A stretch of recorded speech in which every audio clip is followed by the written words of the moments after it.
judul analisis kerugian pengguna jalan akibat zona kerja atau workshop. Sebenarnya ini merupakan paket dengan Pak Idris, nanti sama-sama saat pelaksanaan, jadi Pak Idris yang ambil safety-nya, saya mengambil dampak moneternya. Saya adalah Idris saya masih studi di Brawijaya, ini adalah promotor dan co-promotor. Jadi penelitian disertasi ini adalah dalam di proyek ini saya ambil pemodelan pengguna jalan pada proyek konstruksi jalan. Jadi ini adalah sebagai awal studi itu ini. Jadi saya ambil datanya baru sedikit sebenarnya, baru di Balai 8 Bali, tapi rencana kami akan mengambil 2 balai, Balai 8 dan Balai 5 tersebut.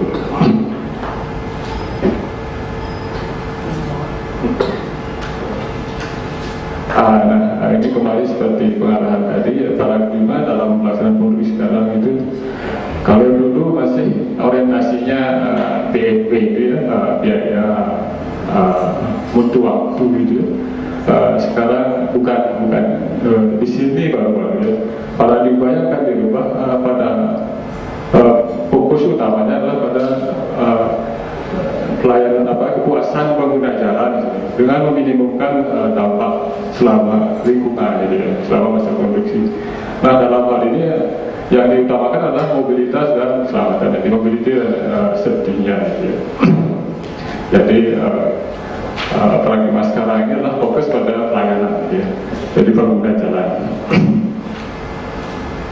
Ini sudah ini kan coba kalau proyeknya konstruksi tidak mantap, tujuannya ditingkatkan supaya menjadi mantap sehingga ekonomi akan meningkat.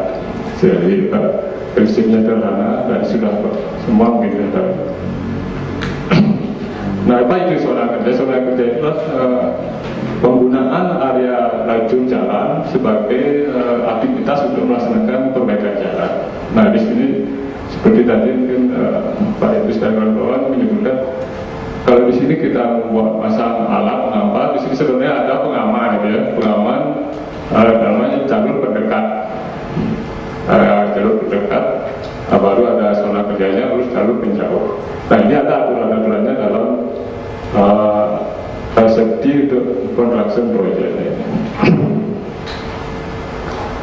Nah, apa yang terjadi selama masa pelaksanaan konstruksi peningkatan jalan ini dampak negatifnya. Dampak negatifnya adalah berupa kerugian dari sisi traffic, terus aktivitas ekonomi, polusi, ekologi, dan kecelakaan. Yang paling sering adalah stres ya. Kalau sudah macet pasti ini akan menyebabkan penyakit yang akan memberatkan. Kalau macet dan stres. Nah, kalau kita mulai dampak-dampak itu, jadi impact of construction interruption itu adalah traffic terdiri daripada kerugian. Kalau di sekitarnya ada bisnis, ini kan kelihatan ada parkir yang akan terambil, terus penambahan BBM, perjalanan pelan, accident, traffic incident artinya kecelakaan bisa meningkat kalau tidak ada lampu-lampu ini. Ini perusakan pada jalur-jalur pengalihan kalau dilakukan bisa. Terus ekologi dan polusi. Tapi saya akan dalam studi ini cuma membahas pada trafficnya karena lingkupnya ini sangat besar. Nah, kenapa ini diangkat? Sebenarnya masalah ini adalah masalah yang kita hadapi bersama, cuman belum kita angkat materinya. Jadi kerugian pada saat pelaksanaan konstruksi ini kan belum banyak kita lakukan di Indonesia. Tapi kalau di luar itu sudah banyak sekali. Di Indonesia yang belum ada mengangkat. Jadi bukan baru. Ini metodologi penelitian ini adalah saya mengambil sedikit pemodelan dengan cara ini, mungkin garis besarnya saja. Jadi jalan yang rusak itu meminta mengambil kebijakan untuk ditingkatkan sehingga kondisinya menjadi mantap. Nah, banyak pakai proyeknya dalam tingkatan ini kita ambil sedikit sampel saja. kita mengambil kinerja jalan saat prakonstruksi.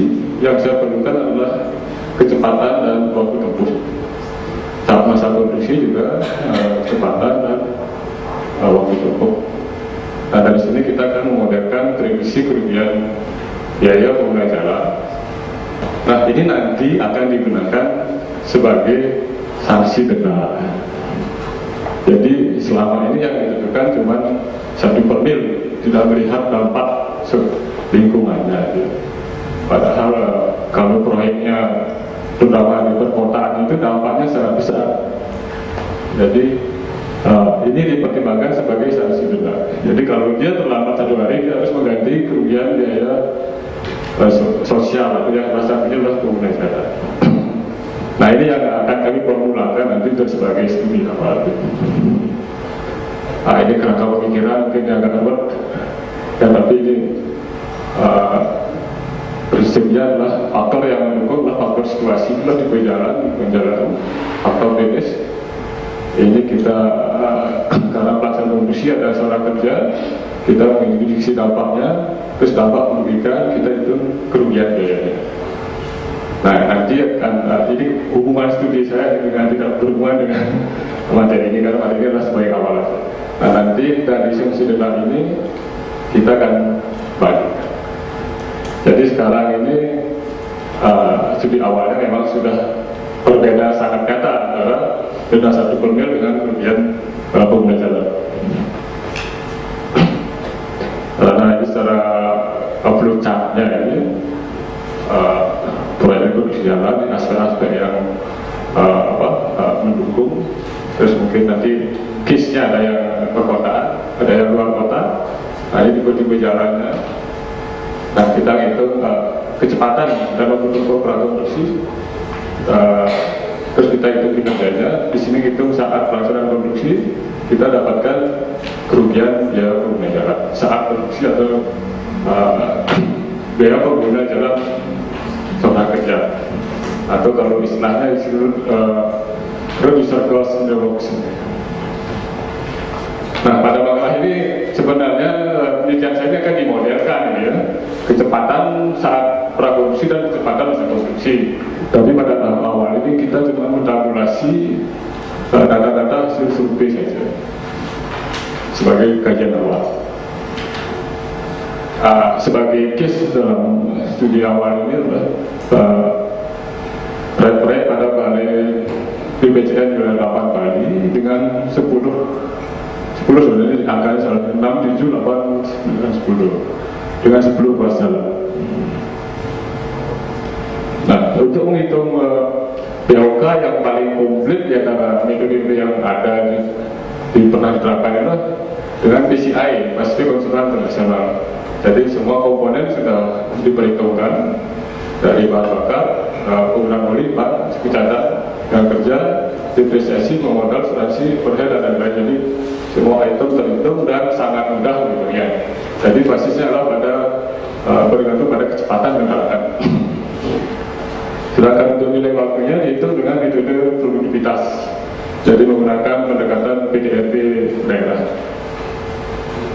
Ini adalah ruas-ruas jalan yang dipakai case sekitar 10 ruas jalan dengan panjangnya. Inilah LAR masing-masing menggunakan yang digolongkan sesuai dengan kebutuhan penggunaan model BOK-nya.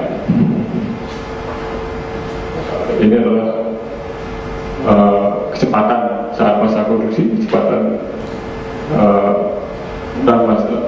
kecepatan prakonstruksi, kecepatan konstruksi, terus waktu tempuhnya saat prakonstruksi dan waktu tempuh masa konstruksi. Dan dengan formulasi yang sudah ada di makalah, ini hasil-hasil dari BOK prakonstruksi, BOK masa konstruksi. Nah, ini nilai waktunya dengan pendekatan PDRT. Jadi untuk kendaraan sepeda motor, ya, untuk golongan 1 itu mobil penumpang, ya, golongan 2A bus dan lain-lain, golongan 2B ya, truk dan lain-lain. Nah, ini hasil daripada kerugian pengguna jalan ya. Jadi nilai waktunya kalau di total untuk 10 ruas jalan adalah sekitar 285 juta per hari ya. Jadi kerugian masyarakat 285 juta per hari untuk 10 ruas jalan. POK-nya adalah 845 juta sekian per hari. Jadi kerugian pengguna jalan itu untuk POK dan nilai waktu sekitar 1 miliar per hari.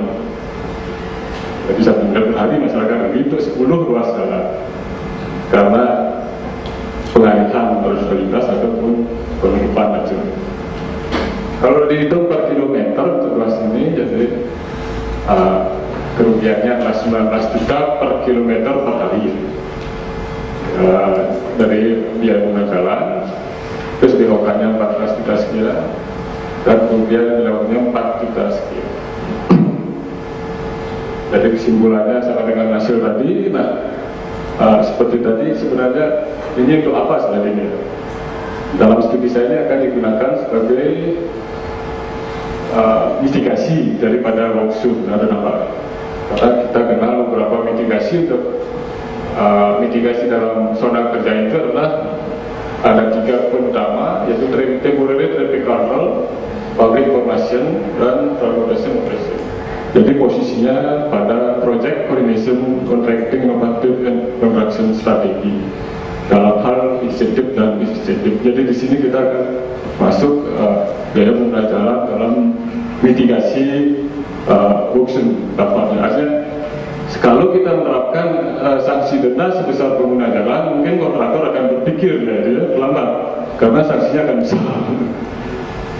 Tergantung dari dampak yang terjadi. Gitu. Karena sekarang ini mungkin kalau 1 per mil, padahal dampak ekonominya sangat besar, kontraktor tenang-tenang saja, gitu. Masyarakat yang sangat dirugikan. Jadi ini usulan dalam nanti ini saya lebih lanjut.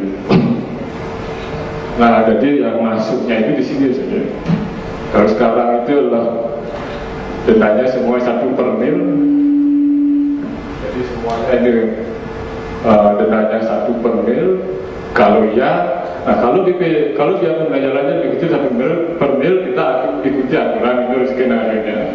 Tetapi kalau dia lebih besar dari 1 per mil, kita menggunakan biaya pengguna jalan. Tapi tidak total ini, karena tidak total nanti kekerasan di rekanannya itu. Nah, kita akan mencari faktor ini berapa sebenarnya. Karena dari peraturan sih masih berpeluang, karena yang ditetapkan adalah minimum 1 per mil. Jadi boleh di atas 1 per mil, itu pengertian saya ya. Nah, itu yang saya dapat sampaikan. Mudah-mudahan ada masukan nanti untuk ini. Cuman kalau ada hal yang diskusikan, mohon maaf, saya tidak bisa menjawab sekarang. Saya kirim mungkin lewat email. Terima kasih.